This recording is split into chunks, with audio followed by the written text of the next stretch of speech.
Sorry, here you go. Hello, and welcome back to another episode of Minority Reportz podcast and digital series. I am your host, Mona Sheikh. You guys, a lot of technicalities happening today. I think my computer is tired of me live streaming 5 days a week, and I think it wants a vacation. So here we are. Hello, James. Happy Friday. Welcome to the weekend. Welcome to the friggin' weekend. I am very excited about our guest today because I haven't spoken to him in a while, and we have known each other for quite a bit now, and he has moved on to greener pastures, you guys. I mean, his pastures are so green, they put money to shame. That's how green his pastures are, okay? I'm very excited to invite my friend. He's a very talented actor. He's a regular on Grey's Anatomy. You've seen him on Never Have I Ever. Here's my very talented and gorgeous friend, Rushi Kota. How are you? What's up, yo? How's it been? How's it going? What's happening, man? How's it shaking and grooving? You know, kicking it, just one day at a time. It's been an incredibly challenging week so far. So I'm just looking forward to the weekend, really. Challenging week. What's going on? Well, just lots. It's audition season. It's pilot season. So that, and we're just wrapping up on season 2 of Never Have I Ever. Yeah. And it's been that of like grinding every single day. So. Yeah, and then my anniversary is coming up on Monday, so like, wedding anniversary? Yeah. Awesome! Congrats! Yeah. For 1 year, right? 1 year. It's been 1 year. I know. 1 whole year, man. Yeah. Look at that. Did you guys get married during the pandemic or right as the pandemic hit? Yeah, it's so wild. It happened. We got married on March 15th.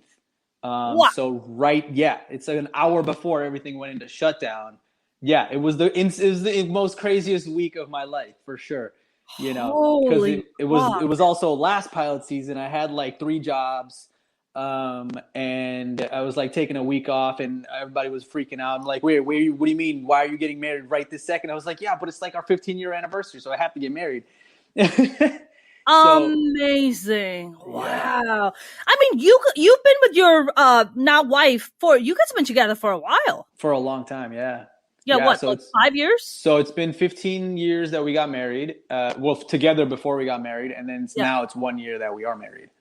You guys have been together for 15 years. Yeah, so it's going to be 16 years now, yeah. Did you guys meet in high school? We did. Wow. Rushi, I don't even know. So where were you born and raised? I was born in India, and I came to America when I was 8. But immediately we moved right to Queens into like the rinky dink of all of Bayside. What's up, Queens? What's up? Yes, that was good times. And then it's not what Queens is like. It wasn't what Queens was back then. Yeah. So, yeah. I mean, when you guys moved at the age of 8, was it primarily what national? Was mostly white or Greek? Oh no, it was mostly Korean.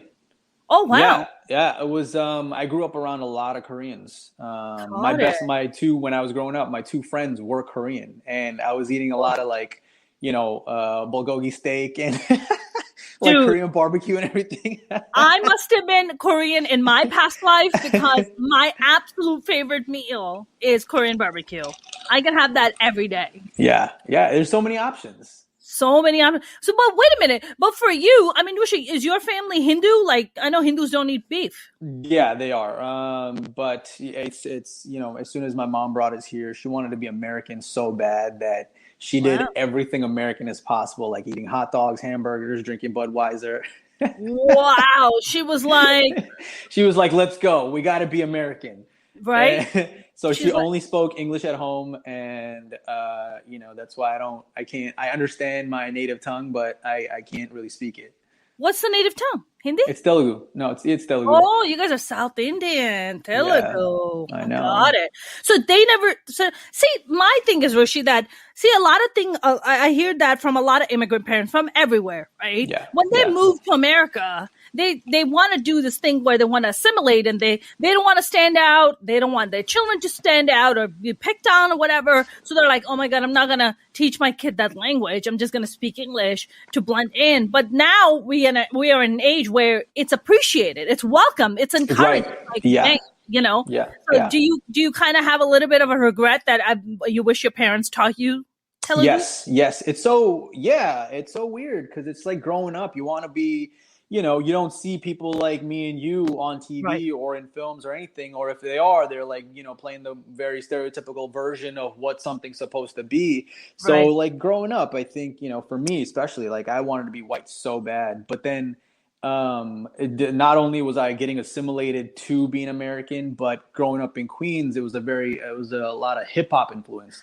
So I wasn't Indian enough to be Indian, and then I wasn't white enough to be American, and That's right. now I wasn't like, down with the hip hop, but here, I'm Right. dressed like it, and I'm just trying to be that, and I was just like growing up very confused. So Yeah. yeah. So yeah, I wish there was, but I can't fault my mom for that. Like Sure, sure. She she was just did trying what to she protect could to. you. Yeah. Yeah. Precisely. Yeah, Yeah. absolutely. Rushi, did you, I feel like with me, I moved when I was 15 from Hmm. Pakistan. And I feel like when we are that kind of mid age, like 8 or 15, when you move, uh, for kids like us, it's different because we're not born and, we're raised here, but we're not born here. And Right. especially at eight age, I'm sure you remember stuff from when you were 8 years old. I guess my question to you is, did you go through identity crisis? I mean, you Yeah. just kind of described identity crisis to me because I Yeah. went through it. Yeah. Yeah. No, of course. Absolutely. It was very confusing. I just, yeah, trying to figure out who I was and, what my roots are or what I'm trying to be. It was a very clusterfuck time because, oh, can Yeah. we curse on this? We can say whatever the fuck we want. Fuck we want. Fuck yeah. So, and then, in like, halfway through high school, my mom, she moved me to New Jersey, and it was in West Windsor Plainsboro where, everybody was just like whitewashed. So, Mm. and now I'm seeing people who look like me but, don't act like me, or it was very confusing that even through all of high school and then college, I was trying to like finally I was out on my own. Yeah. But yeah, I was struggling a lot of, looking a certain way, but feeling a certain way, feeling a different way inside, and then, trying to figure who I am versus how people see me. So it was a major identity crisis, I gotta Yeah. say. I Yeah. mean, how long would you say that you went through your identity crisis, and what was your resolution? What part of you, if you eventually accepted and just kind of came to terms with yourself? Yeah, I was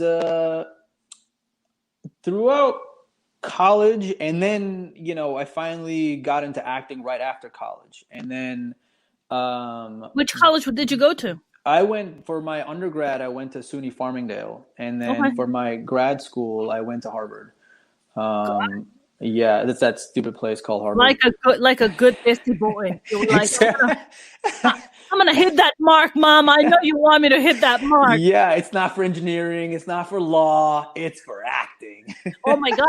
I mean, that's another thing. Like, I'll let you answer that question, but then also want to get into holy shit. Like, dude, South Asian parents really frown upon artists and acting and all that. Yeah. So, but tell me how you kind of came to terms because that's something that always fascinates me. Yeah, yeah, no, it's after grad school, I was like, okay, well, in grad school, I'm, trying to figure out acting, and I didn't have any basis of what acting was. Like I didn't have a foundation for acting, and then got to grad school, and I was like learning everything. I was absorbing everything like a sponge. And then that's like after grad school, which when I was like, what, it's like 25, I think, maybe like 25, something like that.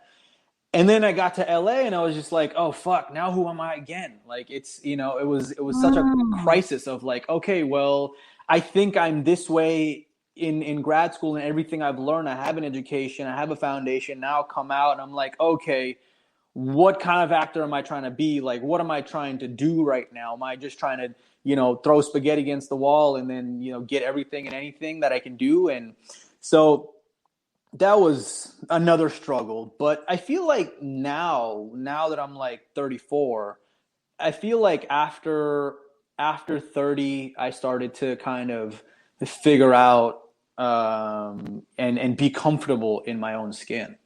So it took a long time.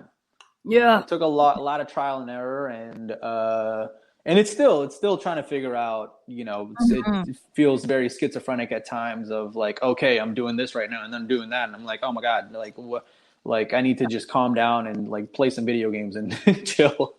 And just figure out. I mean, for you to like go to undergrad and then go to Harvard for acting. I mean, were your parents kind of, and I know only South Asian or Middle Eastern guests usually get that question because our culture is very, very, very, big on education, and not like acting education. I'm talking about engineer, doctor, lawyer, sure, whatever. Absolutely. So what about your parents? Like you go to Harvard for acting, your parents are like, "Beta, what are you doing?" It's so well. First, like my parents have been divorced. I was the make it or break it child. So that term. I feel like only like other people of color would really know about that. Yeah.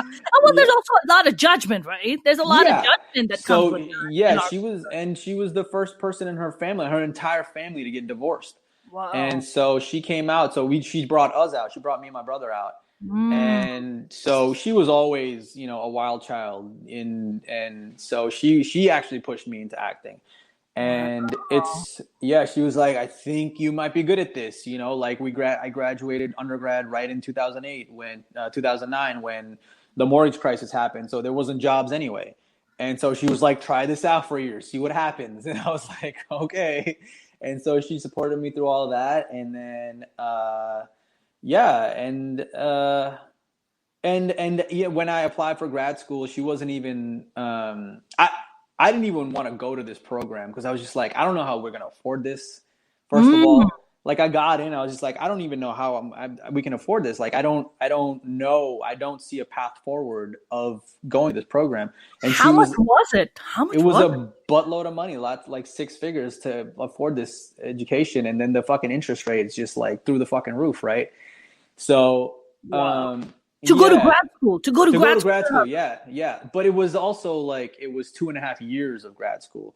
And in the 2.5 years, I got to go to Russia for 3 months and study Stanislavski, which was amazing. So it was a very amazing program. I was just like financially, I'm like, I don't know how I'm going to afford this, but my mom just pulled out like G's out of her, whatever, and like made it happen. I was like, okay. She pulled it out of her bank account, not out of her whatever. Right. Out of her bank account. I was like, okay, Holy wow, dude! Your mom sounds like an OG, is what she sounds. She's a hustler, man. She's a hustler. Your mom sounds incredible. Is she like a doctor or an engineer? No. She's a real estate broker. Wow. Okay, that's good money. That's so good money. she has like no filter in terms of trying to get like procure clients and get business. I'm like, yo, this power to you. You just walk up to anyone and talk shop and be like, hey, do you need a house? Do you need a loan? Like, cool, we're gonna make this happen. Here, come to my office. We'll set you up. I love that. I love that hustle mentality. Yeah. So how many siblings are you guys? Are you just 2 brothers? So it's just me and my brother. So it's just you and your brother. Yeah. And is your brother in real estate world also, or an artist? Yeah. He's an appraiser. He's a real estate appraiser and also a commercial appraiser. And he branched out, and he's also a pilot. Like he wanted to fly really bad, so he taught himself how to. Not taught himself. He got all this like teacher accreditation and whatnot to do that. Brown, man, I don't know about you, but I know after September 11th, brown guys and flying, it's not a hot topic. I know. I told him, I was like, dude, you shouldn't be flying, right? She's like, I don't know, man. I hope he changed his name to John or Chad. No, he calls himself Sri now, like Sri. That's it. Sri? He's Sri? Yeah, Sri Kota. That's it. I hope he changed his name to Ben Kota or something. Like here's Steve the pilot. It's like, do you speak another language? Nope, not at all, sir. Just English, just American is what. You know? Yeah. It's been a wild ride for sure. And Man. like my family's just like hustling all day. Yeah. I mean, for your mom, I mean, we're talking what, like 90s is when she probably moved? Yeah, like 92. Yeah. 92. You moved in 92. I moved in 95 is when I moved in 95 too. Yeah, she came 92, but then like took 3 years to establish herself, and then got you it. came in 95. Holy shit, when did you come? I don't remember what month I came, but it's probably like July or something. Mine was July also. Yeah. Yeah. The Like airport at the same time. Summertime is when brown people make the exodus. Yeah. It's like great. We just want to get used to the winter first. Like it is too hot here. We have to it's like too hot. Like we are just like we're gonna take our leave now. Man, Rushi, I have seen you just climb in your career climb, and you know what I absolutely love and adore about you is that how humble you've stayed, right? You're just such a nice, humble, well-grounded individual, and I think so much credit goes to you, and I think a lot of credit goes to your mom too of how she raised you, you know. I mean, let's talk about, man, you've been out in LA for how long now? It's been 7 years now since I moved in 2013.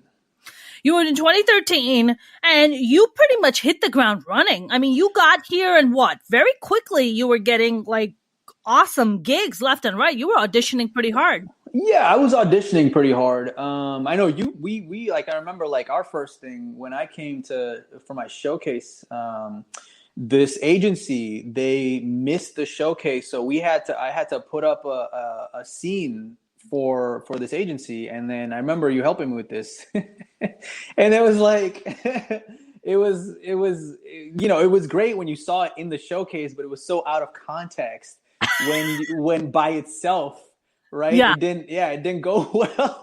Right. Because I remember this. Because it has to be gone. I forget what scene was this. I don't. It was a scene I wrote with my classmate, and you know she's Chinese and Swedish, and so she wrote in multiple languages for herself, and then I wrote multiple accents for myself. It's about a dude going in for an interview, but it ends up being what is it, a male prostitution agency. Yeah. Oh, I remember that. This is coming back to me. Yeah. And then I'm like, oh, look at all the things I can do. And she's like, yeah, but we need the goods. So like she makes me take my shirt off. Yes, I remember that. I do remember that. Man. Yeah. Male prostitution. Listen, everybody's got to eat.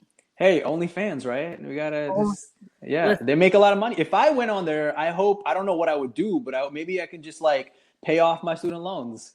It's very possible. If I go on there, people would just tell me to put more clothes on. I think people be like, "Can you cover the face and the body?" We play strip poker, but here's another. Yeah, every time we. No, win. mine would be burqa poker, but like the more burqas we can just put on you to cover it up better.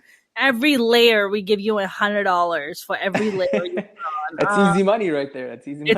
It's easy for you. Dude, are you on OnlyFans? Like, are you like... No. I saw like Bella Thorne was on, and I was like, damn, girl, you making like 7 figures? What? Come on. Oh, yeah. And then she went and like apologized to people that were like, sorry, folks, I'm making all this money here. It's like, okay, I just got to invest in like crypto, and I'd be like, all right, well, that's all I got going on. So Right. Exactly. I mean, I'm doing the same as you, investing in crypto, investing in the, playing the market a little bit. That's kind of what I've been doing. Man, so now you have been on Never Have I Ever, which is a mini Kaling show. Very successful. So you guys just wrapped up season 2? Correct, yeah. I must confess, I've watched a little bit of it. I didn't watch a lot of it. Please do tell us about your character on Never Have I Ever.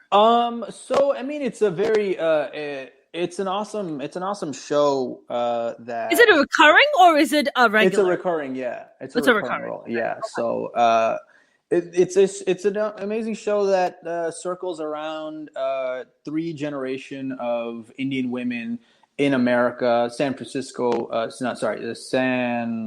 Where are we in? Sherman Oaks. Sherman Oaks specifically. Excuse me, sorry. and it's very multifaceted. It's multi-universal. Like literally everyone can relate to it because it's women and everyone associated with them going through all of the stuff that we all go through, no matter who you are, right? Yeah. And my character Prashant, he gets talked up the entire season of season 1, and then he shows up in episode 9 as the arranged marriage guy. But so, and everybody just falls in love with him. It's like, oh shit, they weren't expecting to see me, and I was like, oh yeah, I just showed up. So I remember that scene when she opens the door and she sees you and she's like, hello. Yeah. I remember that. And I was like, that's my boy. I'm like, that's my boy, Rushi. Yeah. So, and then she dumps her boyfriend immediately. Like, no, I'm doing this right now. So. That's right. That's the you're talking about the character, the neighbor, right? Steve. Yeah. Steve. Yeah. Who it's played brilliantly by Eddie Liu. Yeah. So no, I'm talking about the actress. What's her name? Maitri. There's Kamala. I think it's Kamala. Yeah. Kamala's the mother, right? No, Nalini is the mother, and then Kamala is the cousin. And you're the love interest of the Kamala, right? Right. Correct. Yeah. Right. Yeah. Right.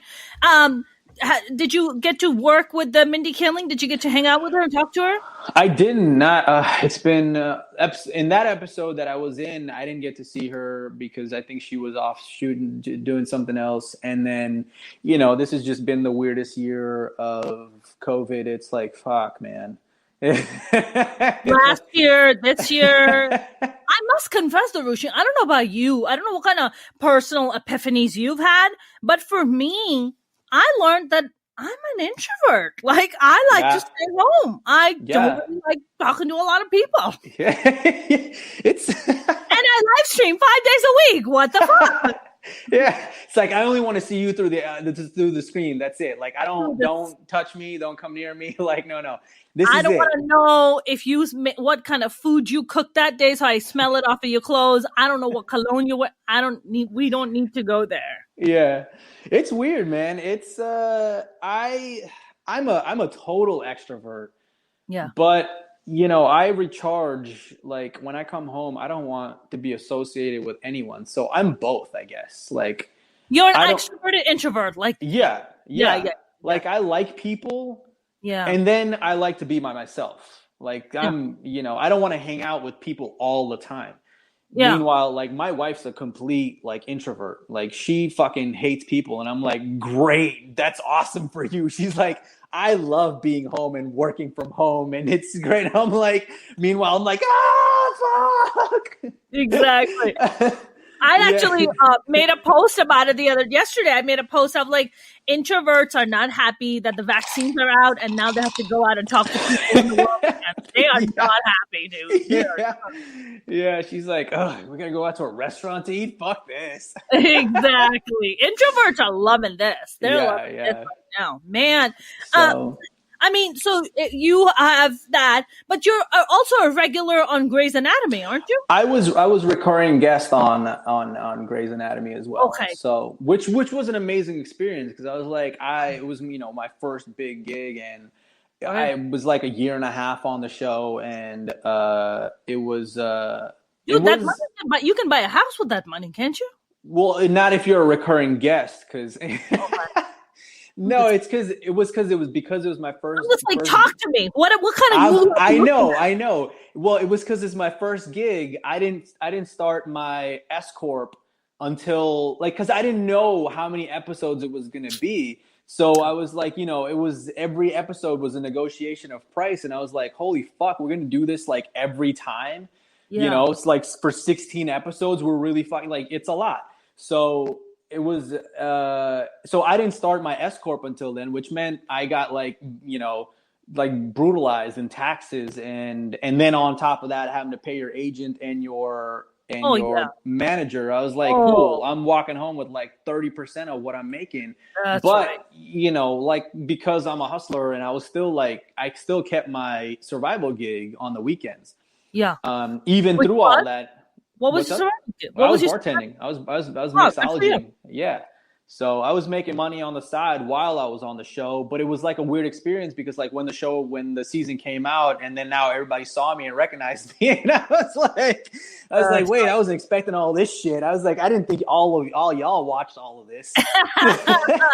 It's amazing, man. It's amazing that when you start appearing on stuff and people start noticing and you're just like, I didn't know you did that. And then you're just like, of course you did, because what we do is constant freaking public eye stuff. That's what we do. Yeah.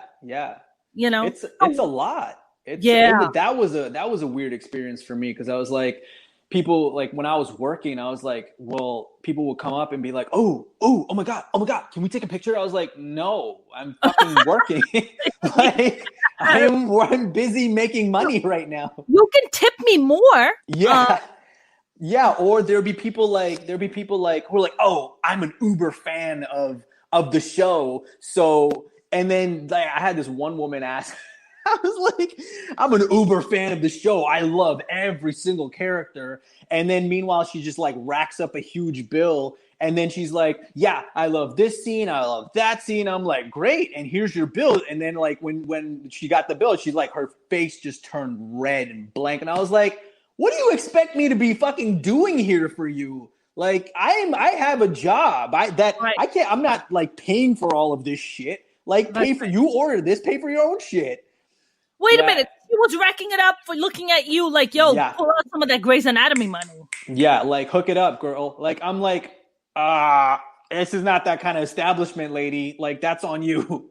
Right. Yeah. And she's not even putting out. Like, get out of here. Like, I know. Bitch, at least put out. Like, you can't be like something. Yeah. You can't be demanding shit without putting out. You can't be just starfishing and expect like all kinds of, Thank you. Like something. Yeah. Like wow. It was a lot of that. It was a lot of that. So did you like then stop the side gig and you were like, okay, this is getting weird. No. But were you getting at least bigger tips because of it? Sometimes. Sometimes, not all the time. It's like man, Rushi, what we do is so weird. It's like hard. 1 minute you're just like, I'm hustling, I'm doing all these odd jobs, and then you're like, all right, I'm just gonna keep the side hustle. Then bam, all of a sudden the season comes out, people see you, your face all over. You're like, I still got people confuse fame with money. That's the problem. It's true. It's 100% true because it's like, exactly, because once the show ends, like it's not like unless you're a series regular. That's correct. You're not making, even if you're a series regular, you still got to shell out for your manager, your agent, the taxes, your publicist, your lawyer, your fucking, masseuse, your makeup artist, your caterer, all of these people. And by the time that happens, you don't have any money left. So even that, it's like once the show ends, I still got to pay my bills. I still got to pay my car payment, my student loans, my phone bill, all of this stuff, my rent, So like, how am I going to make that money? I got to go get a job. OnlyFans. Yeah, like please watch me jerk off, but you can't see me do any nudity. Hopefully, you just like give me lots of money. So. Precisely, and it's so funny because you're not even masturbating; you're just like literally taking your protein shake, and you're like, "That's all I'm doing, guys." Yeah. No touching. No touching. Yeah. So it's hard. It's hard. Acting is incredibly hard. Even if I'm on this show, it's like. It's because it's a recurring guest and whatnot, right? So I'm still like, cool, like, I still got to pay my bills. I still got to do all this stuff. Right, and then that's a monthly paycheck. And then cool, like, okay, what am I going to do next month? That's right. And Rushi, and just for people's understanding, when you say recurring, like a recurring guest, explain to people, recurring guest doesn't mean that you're going to be in every episode. They're going to bring you on when they feel it's right for you to bring on. Correct. That could be maybe twice in one season. That could be maybe just once in one season. You don't know. Right. And exactly. You can't live off of that money. You still have bills to pay, like you said. Oh, of course. Yeah. But, so, guest star means it's like, okay, you're guest star and you're going to, co-star is different from guest star and, background. That's right. It's all background people, extras and all that. And then co-star usually have like either, under 5 lines, and you just come in, literally support the scene. And then guest star, you have a bigger role in the episode and then recurring guest star. Okay, cool. We have a storyline for you. And so you'll be appearing in multiple episodes now. It's usually, if it's a recurring guest star, means like it's more than one episode, because it takes 2 to recur. And then it could be 2 episodes, or it could be 10 episodes. It could be whatever they feel like it. So right. Yeah. I mean, I feel like so many people think that what we do. I mean, you're right. On paper, it looks very sexy, right? Yeah. Oh, of course. Yeah. Oh, yeah. Recurring this and co-star that, but people don't understand the amount of bullshit that goes in the background, right? Yeah. People just look at the sexiness of it in the front. Yeah. I had a girl recently, a Desi girl, a brown girl, hit me up. She wants to become a manager. She's on the East Coast. Like an acting manager? Like an acting. Okay, cool. Okay. But she really has no clue how the fuck this business works. No clue. Okay. She messages me, and it really kind of pissed me off when she messaged me. She messaged me and she said, how did you get there? Because I recently landed a role on The Rookie on ABC that's coming out on March 28th. So, and she saw my post and she was like, how did you get there? And for a moment, it like just kind of took it. I got taken aback by that comment, because I was like, how did I get there? How the fuck do you think people get anywhere? Right? Yeah. It takes 20 years to get your breakout role. It's like, to make it to be famous, it takes 20 years. So it's not, you put the work in. You put the work in every day. You're grinding. You have 10,000 jobs, and then you make it to every audition. Even the ones that you think you're completely not right for, or the ones that suck, and it's just you drop everything that you have in your life to make that audition, and eventually it might pay off. It might. I don't know. That's right. That's right. I mean, in stand-up, it's a little different, that you can kind of just go and like do shows and stuff, and kind of it's a different kind of a hustle than acting. Acting, you have to wait, right, until you get on. Stand-up, it's not like that. Stand-up, you just go out and you can fucking, before the pandemic, I'm going out every night for like 2, 3, 4 mics or shows a night. When I go to New York, you gotta keep your muscle active. Right. So in New York, when I go, I do about 3 to 4 shows a night. That's how many shows you just pack in that many shows, because where do you get that? You generate material. It's not the same. That's right. It's not the same material that you're doing for every show. It's constantly new material. No, sometimes it's just a variation. Sometimes you stand back and you look at the room and you're like, you got to take a quick temperature of the room. Yeah. And be like, okay, I can talk about this, that, and that, but you can't, this crowd ain't really feeling other stuff. So that's the cool part. If you're in the middle or towards the end of the show, you've already taken a really good temperature of the room as to what works and what doesn't work. If you go into a crowd and the crowd is not, the crowd is conservative. They don't want to hear, they don't want to hear cussing. They don't want to hear anything sexual or suggestive. Then you're like, shit, I got to cut that out because the crowd ain't feeling that. So I got to take That's that a out. Lot, man. It's a lot. It's a lot. It's a lot to fine tune in the moment. I would freak the fuck out. I'd be like, if all of a sudden, on set, throw this line in there, throw this line in there. I'm like, oh, stop it. It's like when a director comes and gives you 10,000 notes. I was like, I can't process the amount of shit you're giving me right now. Start with one, and then we'll work our fucking way up. Fucking calm down. I think a stand-up, you just, the thing about stand-up is that you eat shit in real time.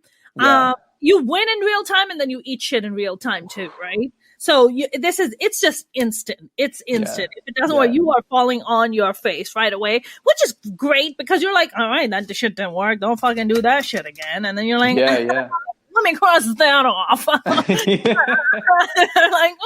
wrong turn. But I feel like with stand up, there's this different kind of a hustle where you're just constantly going out there and doing your thing and just creating content. But man, acting, people confuse fame with money. Oh, just because you're doing recurring roles, you must have a lot of money. No, it doesn't fucking work It that doesn't way. work like that. You're getting paid union scale. It's not a lot. It's not.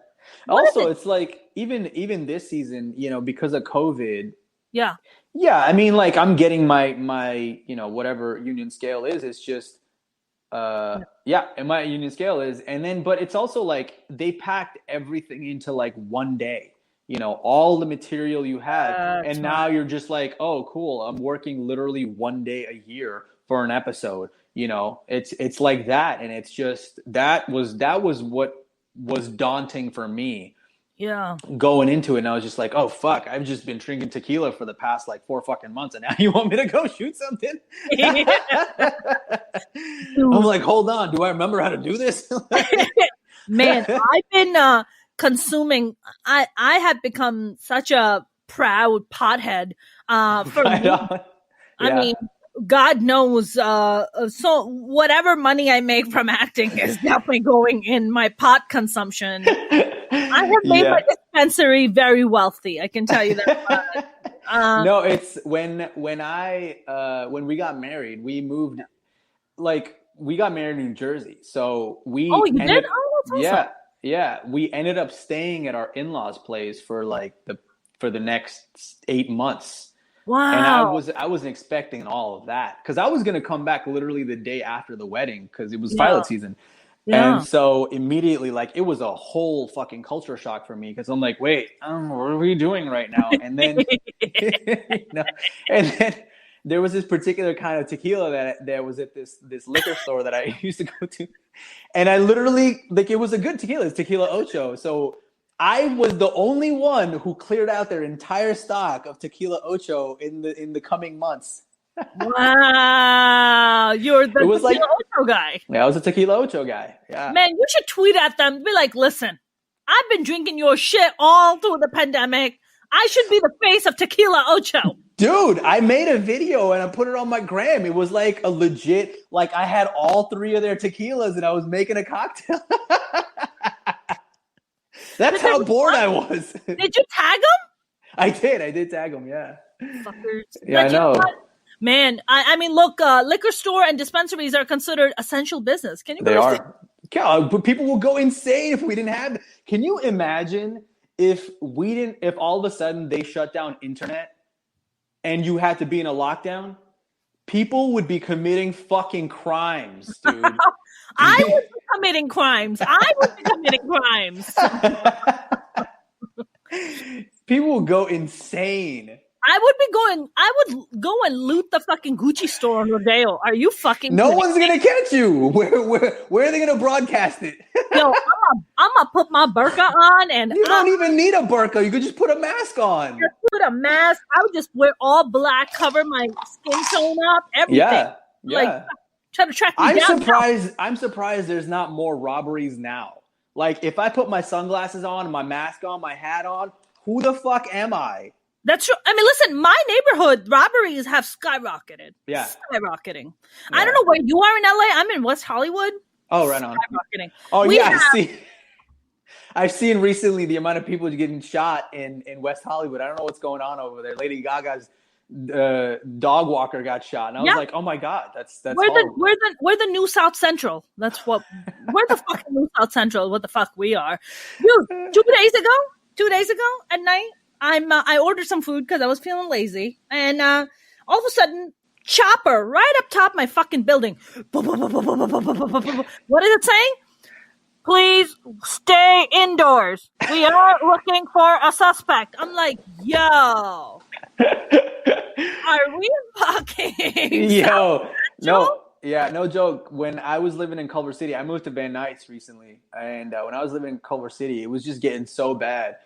I remember 1 month when we finally got back, a single engine plane crashed into a building right down our block.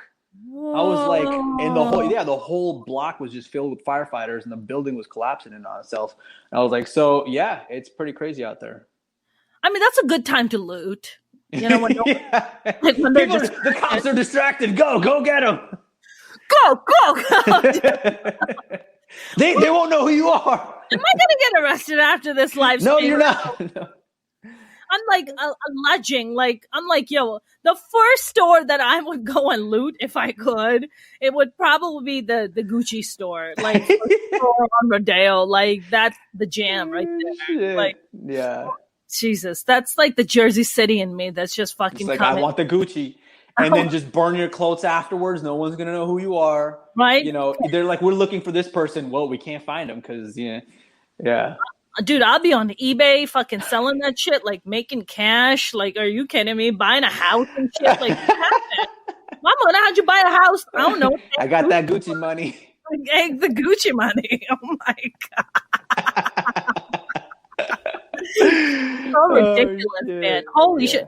So wait, what? I mean, I want to actually go back to you and talk to you about, you grew up. Do you have any relationship with your dad at all, or no? No. No, not really. Recently, I never had much of a relationship with him growing up, but recently, like, he passed away from COVID in India. So really, I'm so sorry. When did he pass away? In like November. Wow. Yeah. Young man, though. He must have been young. No, he was in like his late 60s, I think. That's young. That's still young. I know. I have a lot of like residual, I'm like, I don't know how to feel about it. It took me a second. I was just like, well, I don't really have a relationship to you. So like, should I be feeling sad? Or I don't know. So you know what it is? It's like that kind of familial, that bloodline bond. Even though the person, you didn't have a good relationship with them, but that blood bond, like your mother or your father, even though it could be fucked up, but that, I don't know, man, that bond kind of never goes away. I had a very difficult relationship with my father, very, very difficult. Yeah. My father had a lot of his own personal problems. He was very physically abusive towards me, very physically abusive towards my mom. And it was a very complex relationship. So when my father died, I think for me, a month before my father died, I made peace with him. We talked it out, and a month later he passed away. But in your situation, man, like when you don't have that relation, you're just like, how am I supposed to feel about this? Yeah, it's like exactly. You don't have that time to kind of like, kind of talk it out and be like, oh, okay, well.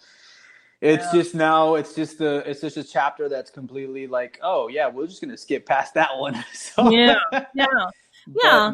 It's so weird, like how like speaking of fathers, of how the stereotype of Indian fathers is, and they're just so repressed, and I guess they're just, I don't know, they are the way they are, and they don't ever want to see the other side of things, right? Like I feel like when I'm a father, I'd be like, oh yeah, like, oh dude, I'm gonna get you. I'll be showing you tough love. Like I'll be there for you to kick your ass, but also you can talk to me about anything. I'll be there to like give you all the love in the world. Sure. But like tell you you're an idiot when you fuck up. So yeah, what it is, Rushi, for you and me, right? Where even though we were born in India and Pakistan, but we were raised here, so our mentality, we also have access to things. We also have resources that have been able to help us evolve as human beings. I mean, look, we're also artists in America. It's a big deal. It's a really big deal. Yeah. But we've also, it also has helped us with our personal growth and evolve into the people that we are today. However, our parents didn't have that. They didn't have access to therapy. They didn't have access to go and talk to someone about their feelings. Like they didn't have that. You just had to shut the fuck up and rough it out. Like go get a fucking job, provide for a family. Yeah. You got issues. Suppress all your feelings. Don't ever like bring anything up and bury it all deep inside, and then just here's the hustle, you gotta make money. That's it. That's right. Yeah. I mean, my father was like my father had immense amount of rage, and we just couldn't understand as kids. We were like, I don't know which version of dad's gonna walk in today. Yeah. Like my dad would walk in one day and be like, I love you guys. We'd be like, dad is home. Yeah. And the next day he'd walk in, he'd be like, fuck the world, burn everything down, and he'd be fucking breaking furniture in the house out of rage, and you're like, yo, what the fuck is going on? Yeah, So it's a lot, man. yeah, it's a lot. So I love going for the emotionally unavailable men because daddy issues. Hey, What's that like dating in the pandemic? I was always uh, curious.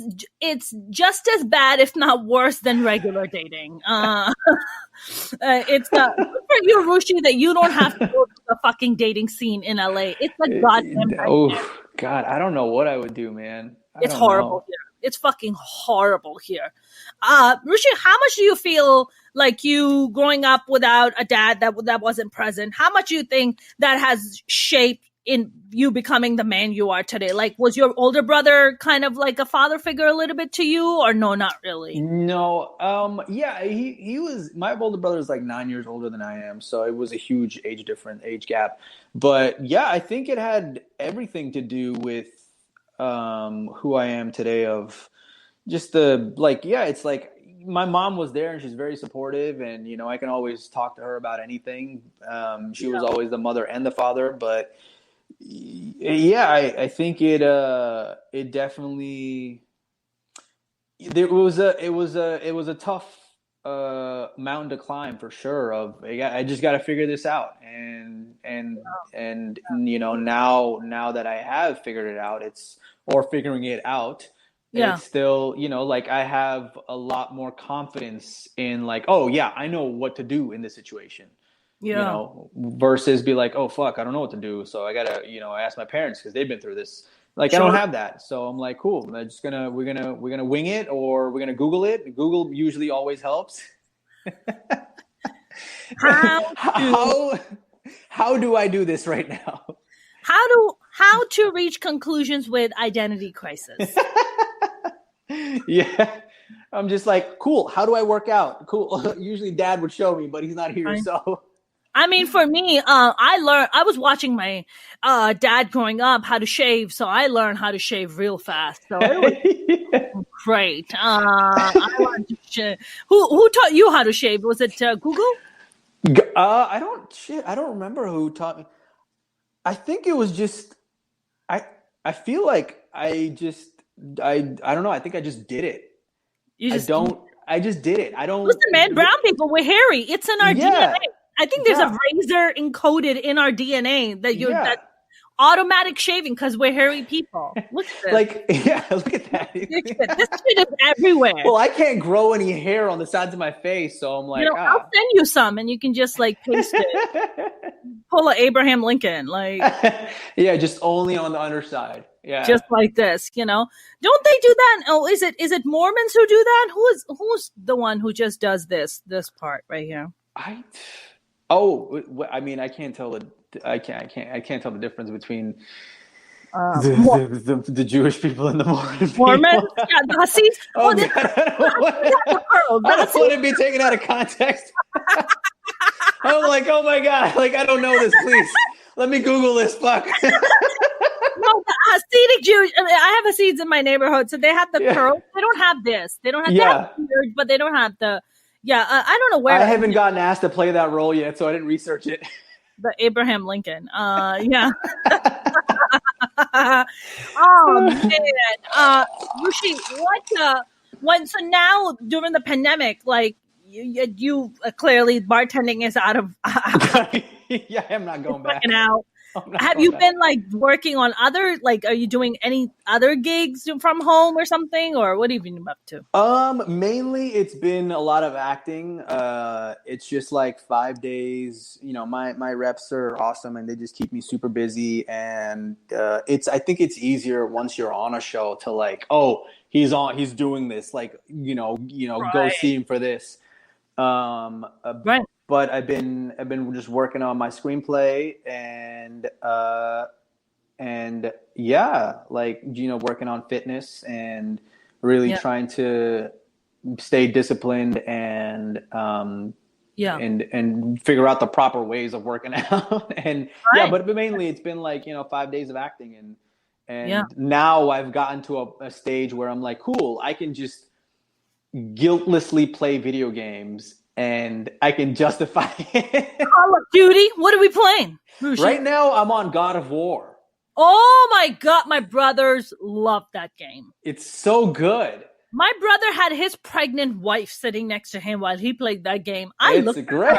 I was like, I could never do that. What you're doing? The dude got the deepest voice, right? And it's a father and son story, and it's a totally like he treats his kid like shit, but it's all just tough love.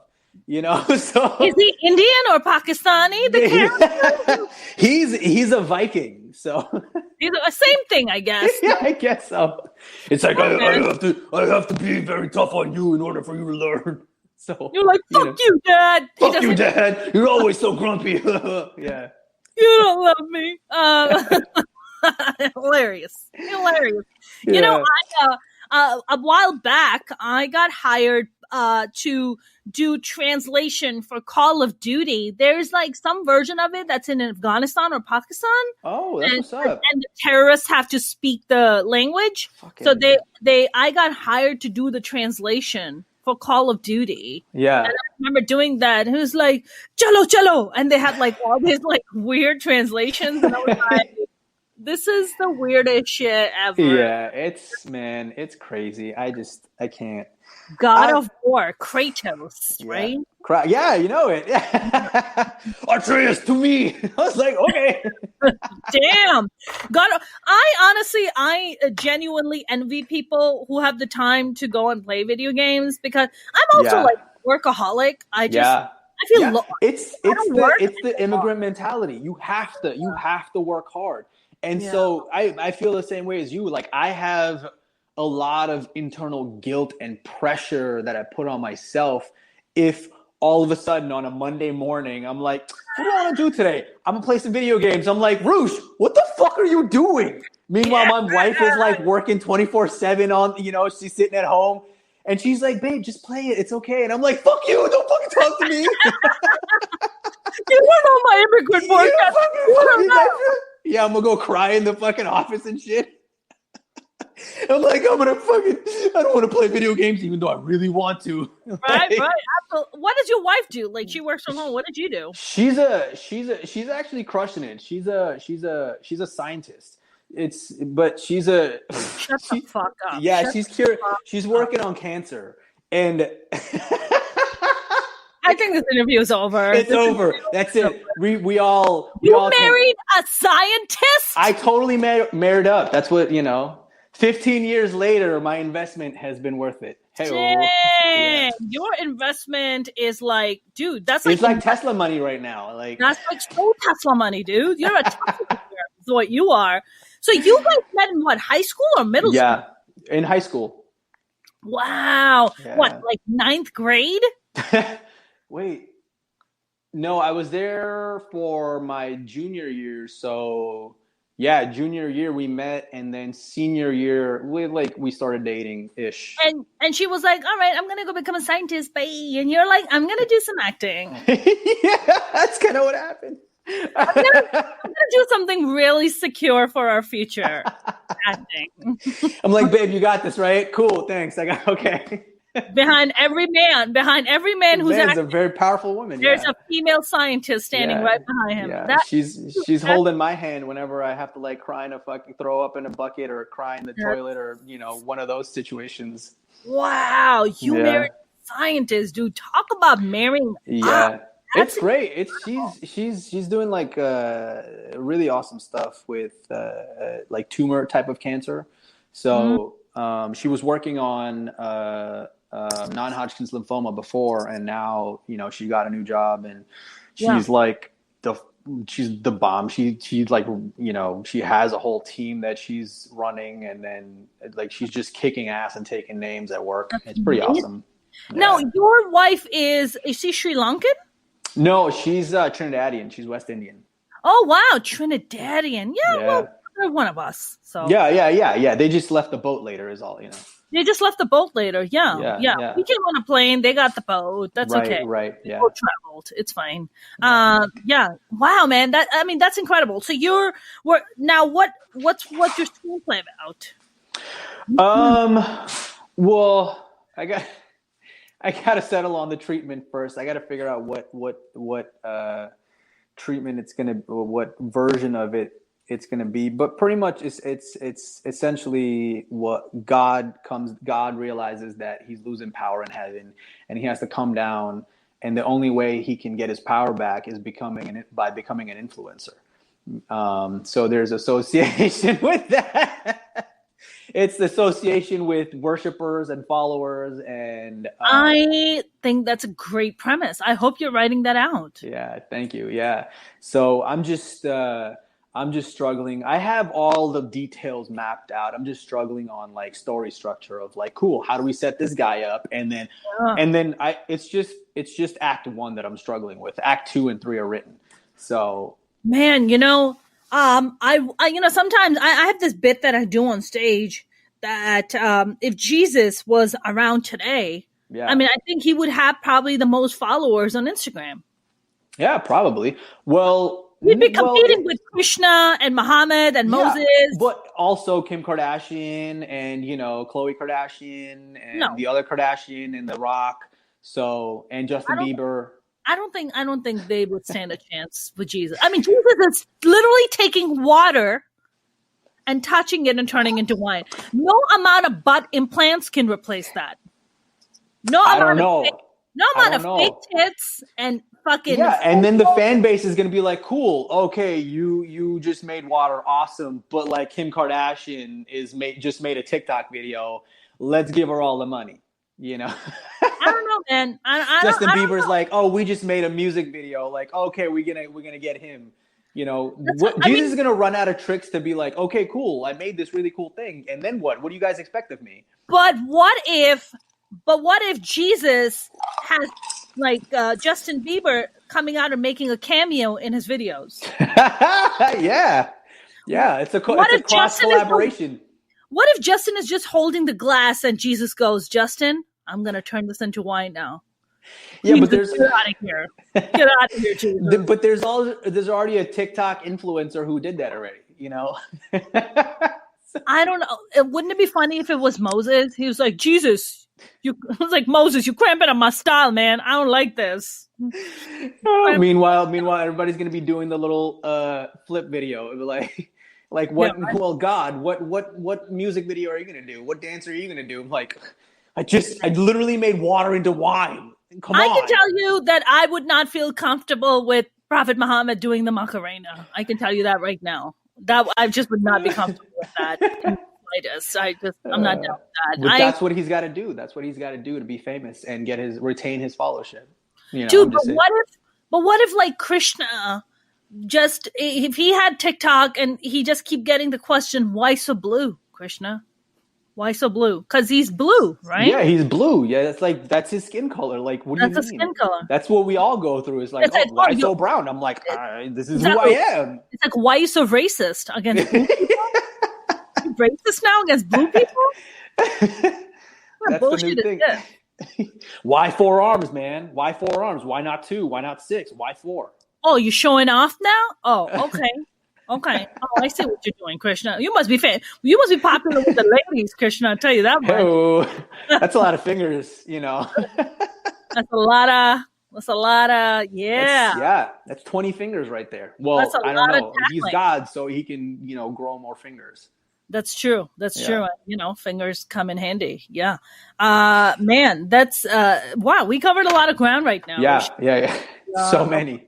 Probably going to get some death threats right after this. Probably. But, it's cool. It's kind of how we roll. It's kind of how we roll. Hey, you can't make everyone happy. Yeah. You can't. But you know who can? Krishna. He can because he's got a lot of fingers. Fingers make people happy. Rushi, are you doing any TikTok videos? No, fuck no. Fuck no. I'm gonna leave that to the youngins. Hush, you are a youngin. Yeah, God, I struggle with the socials. I just can't. I'm like, cool. Here's my life. Like there's not much going on except I have to like study some sides and whatnot. So man, you would make a good Krishna. I can see that. Yeah, that's who I'm writing about. So yeah, you would be more like the CrossFit Krishna. It's like, guys, we got to work out. Yeah, but I thought we're doing yoga. No, it's CrossFit now. It's CrossFit. We're doing CrossFit. We're gonna turn over wheels here. It's like, that wheel's too big. No, you got this. Use your forearms. Like, I don't have forearms. Yeah, like, not even forearms. You literally have 4 arms. Yeah, it's good 4 arms. Yeah. Yeah, exactly. I mean, I would watch that. I would totally watch that CrossFit God, video. I hope so. Shit. That sounds amazing, you know? Yeah. And then everything he touched is blue afterwards. Yeah, it's like, it just turns blue. It's like, thanks a lot, Krishna. I just had a dirty image, but it's fine. UFC Krishna, that'd be amazing. Krishna's getting like blue, like there's not even red blood, it's just blue that's just dripping out of him. Yeah. It's like, come on, Krishna, you got this. You got this, bro. You got this. I can't wait to paint myself blue. I wonder what it's gonna look like. I wonder, yeah. I mean, you have to paint everything blue. You know what I'm saying? Yeah. Like the Blue Man. Yeah, the Blue Man group. The whole thing. The blue. Do they paint everything? I don't know. That's a good question. I want to know. Because it's like latex that they put on there, right? Yeah. They put on latex, but I think the rubber underwear they probably wear, they just paint it. Yeah, I mean, I want to know what it's gonna look like blue. So, I mean, you can go to Home Depot and find that out for yourself. Like, you don't need to wonder. Sherwin-Williams has an answer for you. Babe, are you getting in character? No, I'm just experimenting. I'm just figuring out how things look when they're blue. No shame in that. Yeah. So you have your social. We're gonna wrap up, my friend. So people can just follow you on Rushi Kota. Yeah, called Rushi Kota, just everywhere. Just Google Rushi. No, it's on Instagram's Rushi Kota, Twitter's Rushi Kota, Facebook is official Rushi Kota. Okay. Google is just Rushi space Kota. You can just say Rushi Kota and things will appear. You know, amazing. Yeah. Listen, you're going to be the CrossFit Krishna. I don't know how you want to put this. I think you should do a sketch called CrossFit Krishna. Yeah, that'd be exciting. You can come be my personal trainer and just yell at me if I do things wrong. I think you should just walk up to everybody and be like, I hope you're not going to eat meat after this. Be a vegetarian. And they're like, I can't lift this wheel on my face. I need to in my body. I don't know how vegans do it. I don't know how Chris Hemsworth, he's a vegan apparently. And I'm like, dude, what? Yeah. Suspect, right? I'm like, I don't know about that. Yeah. And I'm like, dude, you can't be that big on just vegan food. Like, there's just... Rushi, long time ago in New York, when I used to do office jobs, I had this guy. He came and we used to sit in an office. It didn't have a lot of windows, and he was vegan. This is like the first time I even heard of something as a vegan. This is like 15 years ago. Okay. Yeah, it's different from vegetarian, right? Very different. But he would have his headphones on, and he would be farting in the office all day. And it stank to high heaven. It was so gross. It's a lot of fiber, man. It's a lot of fiber, you know? And we literally had to complain with HR. You're like, yo, he's always farting, and he can't even hear himself fart because he has his headphones on. Yeah. We have to hear it. We have to smell it. It fucking sucks, okay? And HR tried to talk to him, and he's like, what do you want me to do? I don't want to change my diet. I'm a vegan. I was like, I'm never going to be a vegan. With that farting? No. I'm a fucking walking fart machine. Like, I know. I know. I don't know how people do it. I don't know. Fuck this. No. I don't give a fuck how healthy it is. If I have to fart to be like a fart machine where I'm stinking up the place, it ain't worth it. I'm out. Yeah. You know what? We're going to chop up some cows, okay? That's what we're going to do. No, we're not going to fart my way out of this. Like, no. There's no way. Like, what are you going to show up on dates and be like, excuse me? Like, no. I have to go fart in the bathroom. Did you just have broccoli and cauliflower? Oh, yeah. Yeah, I can't wait to see where this goes. Is that a hint of curry in that? What is that? This conversation has taken a dark turn, but I am thoroughly enjoying it because I have sometimes juvenile sense of humor. We just gotta take our personality test. You're a 5-year-old. Yeah. Like, how are you? Sometimes people ask you, how old are you? I'm like, emotionally or physically? Like, what are we talking here? Yeah. But I think tonight is a good night to go play Kratos. Yeah. Well, yeah. I was gonna catch some Minari. I just got a DVD for it, so. Me too. Oh yeah, you got the SAG screeners. Yeah, they started doing all this like virtual stuff, and I'm like, I'm not going to this. Fuck this. Yeah. I want to watch Minari too, and I also got Woman of a Certain. What was that? What's that woman one? Life, little pieces of women, or no. It's like Woman of a Certain Kind or something like that. About a woman who pretends. Who pretends to be drunk, and then she catches all these guys that are like trying to rape her while she's under. It's a really fucking dope movie. The director is nominated for an Oscar. Yeah, nice. That's awesome. Yeah. There's a lot of amazing movies that are out right now. I mean, it's just, don't you think it's just too many movies? Like, it's just gonna increase from this. It's just too many movies. I'm like, we're talking about one movie right now. And in like the next 5 seconds, there's going to be like 40 more movies. And I'm like, I can't keep up. Like, I honestly feel, Rushi, I think 10 years from now, 5 years from now, 10 years from now, this whole hoopla around movie award shows, I think it's going to go down. Because it's just going to be overwhelming. Either more movie awards have to pop up, or I think the movie award shows are just going to go down. Because it's just too much. It's just too much cover. It's too much. Yeah, there's no way. Yeah, Rushi, this has been a great conversation, my friend. Thank you very much for joining us. This was fun. Yeah, and thank you for having me. Thank you, man. Thank you. You go out and you create the CrossFit Krishna. Okay? I'm gonna create the CrossFit Krishna. All right, my friend. Take care. All right, I'll talk to you soon. Have a good one. Bye. You too. That was the lovely Rushi Kota. That was a really fun conversation. I hope you guys enjoyed that. I know I definitely did. You guys, if you haven't subscribed to my YouTube channel, please do. You can go to youtube.com/Mona Sheikh Comedian. And you can also follow me with the same name on Facebook and TikTok. And also on Instagram and Twitter at Mona's Comedy. You guys have a good evening. Have a great weekend. Stay safe out there. I will see you soon.